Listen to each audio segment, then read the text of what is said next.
마가복음 5장 22, 23절 말씀을 같이 봅니다.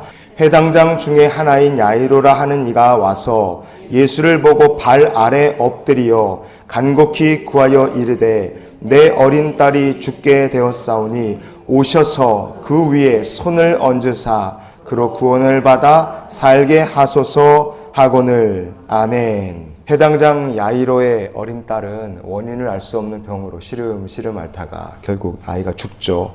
하지만 주님께서 그 소녀를 살려내셨습니다. 주님을 찾아와서 간구함으로 딸이 다시 살아나는 놀라운 기도 응답의 주인공이 된 사람이 바로 야이로였습니다.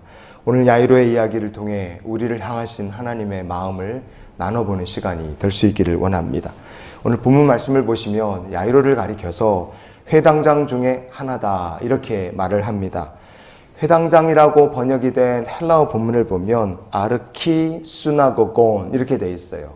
아르키 수나고곤, 회당장, 그냥 뭐 회당장을 가리키는 말인가 보다 우리가 그렇게 생각할 수 있지만 이 말씀은 야이로라는 사람이 맡고 있는 일이 회당장이다 그렇게 정보를 알려주는 것도 있지만 동시에 이 사람이 어떤 사람인가를 알려주는 야이로에 대한 개인적인 성품, 성향 이런 것들을 알 수 있는 말씀이라 우리가 볼 수 있습니다. 왜냐하면 아르키 수나고곤 이렇게 번역된 헬라어 본문이 회당장이라는 말이 성경 전체에서 여기 딱 한 번밖에 안 나옵니다. 그것은 이 말은 야이로라는 사람의 성품, 성격, 그가 어떤 존재인가를 우리에게 말해주는 가이드라인이 된다 그렇게 볼 수 있어요. 회당장이라는 사람들이 뭐하는 사람들인가? 그들의 직분은 말씀을 가르치거나 기도를 인도하거나 예배를 드리거나 아니면 재판할 일이 있으면 재판장에 서서 판사 역할을 감당하는 사람들이 회당장이었습니다. 근데 성경은 야이로를 가리켜 회당장 중에 하나 이렇게 말씀하거든요. 야이로는 말씀을 가르치는 사람이고 기도를 인도할 뿐 아니라 회당에서 드리는 모든 예배, 행사, 모임 이런 것들에 실제적으로 필요한 모든 것들을 준비하는 당사자, 실무진이었다고 보면 됩니다. 그러니까 회당이라는 한 공동체가 돌아가는 데 필요한 모든 안살림 중요한 것들을 야이로의 손을 거쳐서 다 준비가 되고 야이로가 다 이런 것들을 관리해서 이 회당이 잘 운영될 수 있도록 살림을 끌어가는 사람이 야이로였다는 뜻이에요. 그러니 야이로는 그 지역에서 알만한 사람은 다 아는 유명인이었을 것이고 영향력 크고 존경받는 사람이 바로 야이로였을 겁니다. 그런 야이로가 예수라는 사람을 찾아와서 그것도 바닷가까지 달려와서 예수님 앞에 넙죽 엎드려서 절하고 간구를 한다? 그 자체로 굉장히 센세이셔널한 사건이었다는 것을 우리가 생각해 볼 수 있습니다. 그래서 주님께서 이 바닷가에서부터 야이로의 집까지 가는 길 가운데 많은 사람들이 몰려서 무리가 나중에 말씀 보면 밀고 밀치고 그러면서 같이 막 떠밀려 가다시피 그렇게 가는 거예요. 그렇게 많은 사람들이 모여든 이유는 바로 야이로라는 사람이 지역에서 알만한 사람은 다 아는 유명하고 유능한 사람이었기 때문에 그렇다. 우리가 그리 볼 수 있습니다.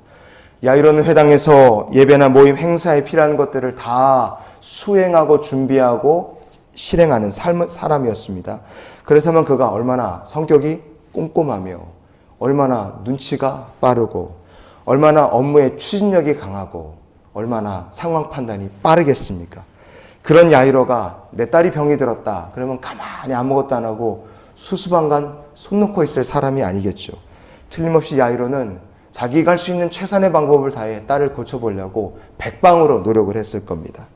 그러나 결과는 어땠는가? 우리는 그가 시도했을 모든 수고들과 모든 노력들이 다 헛수고로 돌아갔다는 것을 말씀을 통해 짐작할 수 있습니다. 야이로의 삶에 문제 해결받은 순간이 어떤 시점이었는가? 나는 이제 예수님밖에는 또 다른 해답이 없습니다. 주님만이 나의 정답이십니다.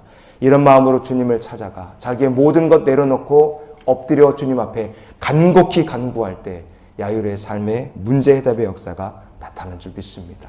우리도 야이로와 같은 동일한 믿음 가지고 오늘을 살았으면 좋겠어요. 주님 외에는 저는 제 인생에 다른 답이 없습니다. 주님께서 저의 인생의 정답이 되어 주시옵소서. 우리가 이렇게 야이로와 같은 믿음으로 주님 앞에 나와 엎드릴 때 달리다금의 역사가 주님께서 우리의 삶 속에 베풀어 주시는 귀한 은혜의 간증자가 될 줄 믿습니다. 이 야이로의 모습을 보면 우리가 성숙한 크리스찬이 된다는 것이 어떤 과정이 필요한 것인지 우리가 또한 알 수 있는 과정이라고 생각을 해요. 만약에 딸이 아프지 않았다면 야이로라는 사람이 절대로 예수님 찾아오거나 주님 앞에 엎드리지 않았을 것이라 그 분명합니다. 만약 딸이 아프지 않았다. 그렇다면 그는 하나님 나라가 무엇인지, 영생과 천국이 무엇인지 절대 알 수 없었을 거예요. 만약에 고난과 역경 이런 것들로 하나님께서 그를 연단하지 않으셨다면 그는 겸손하게 주님 앞에 엎드려서 간곡히 구하는 그런 겸손한 믿음의 사람이 되지 못했을 것입니다. 그러나 그는 환난과 시험을 통해 주님 앞에 엎드렸고 그것을 통해 딸도 살고 자기도 살며 하나님 나라를 맛보는 믿음의 백성이 될 수 있었어요. 그래서 우리가 야이로를 생각하며 고난도 유익이 된다는 것을 잊지 않았으면 좋겠습니다. 오늘 말씀을 정리하며 그래서 우리가 이런 기도로 오늘 하루의 삶을 살았으면 좋겠어요.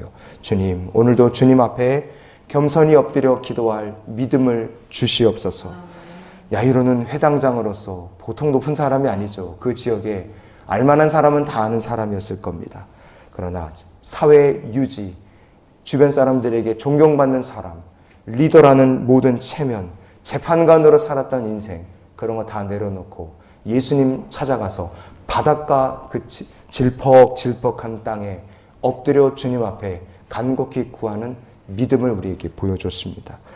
그렇게 그가 모든 자기의 명예와 굴레를 다 팽개치고 주님 앞에 엎드릴 때 아무리 노력해도 할 수 없었던 문제를 해결받고 그는 자기 딸을 살리며 부활의 증인이 되는 놀라운 역사의 증인이 됐습니다.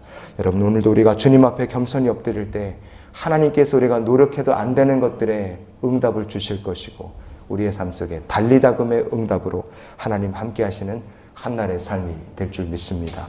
주와 동행하는 날이 되시기를 예수님 이름으로 축원을 드립니다.